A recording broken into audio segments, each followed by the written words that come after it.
Tanggal 8 September dilaporkan penambahan 7 kasus lokal baru, 6 diantaranya berhubungan dengan klaster TK di New Taipei, termasuk satu adalah perawat anestesi NTU. CCC mengonfirmasikan juga klaster TK merupakan jenis varian Delta, ditambah lagi dengan 2 kasus asal luar negeri.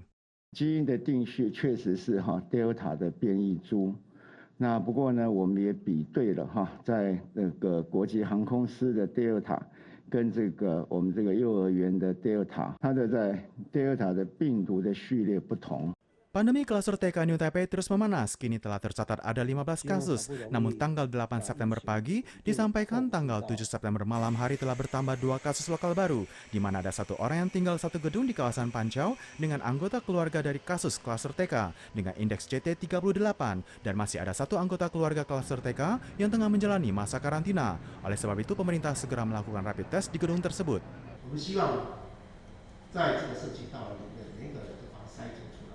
让大家安心。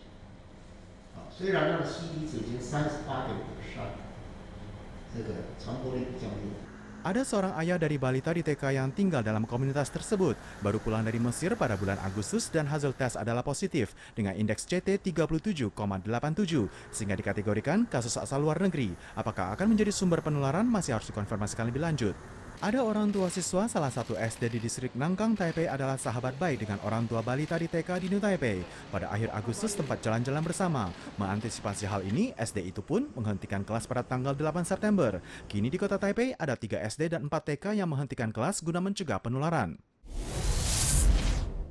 Taifun Chantu berskala menengah mungkin mempengaruhi Taiwan pada akhir pekan. Intensitas Chantu menguat dengan cepat sejak kemarin. Kini telah berkembang menjadi taifun skala menengah dan bergerak ke bagian barat. Kepala CWB, Chen Mintian, dalam akun Facebooknya mengingatkan jika peningkatan intensitas Chantu cukup mencengangkan. Untuk itu harus lebih waspada. Menurutnya, CWB paling cepat akan mengeluarkan peringatan laut pada hari Kamis malam mendatang.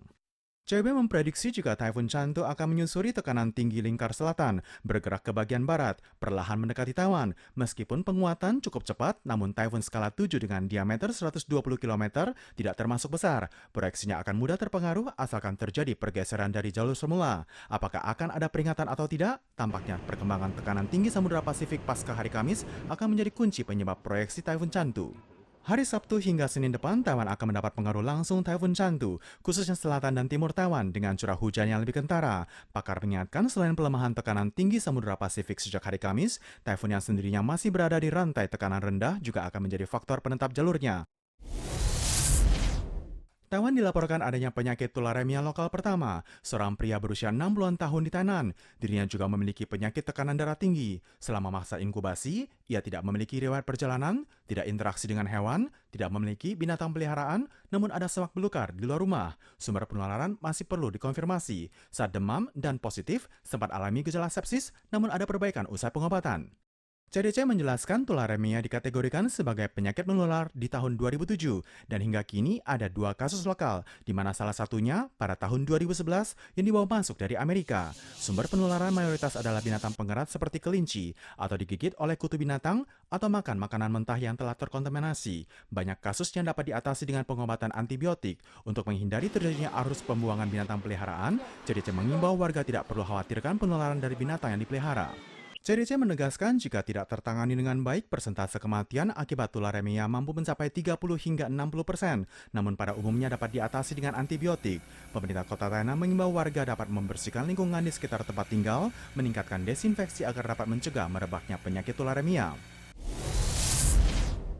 Festival pertengahan musim gugur hampir tiba, namun pandemi yang kembali memanas, maka banyak kabupaten dan kota yang memberlakukan larangan kegiatan barbeque. Di antaranya Keelung, Taichung, dan Kaohsiung melarang barbeque di trotoar gedung. Kabupaten Changhua melarang barbeque di alun-alun kuil. Kabupaten Yunlin dan Kota Chiayi melarang semua kegiatan publik saat festival pertengahan musim gugur.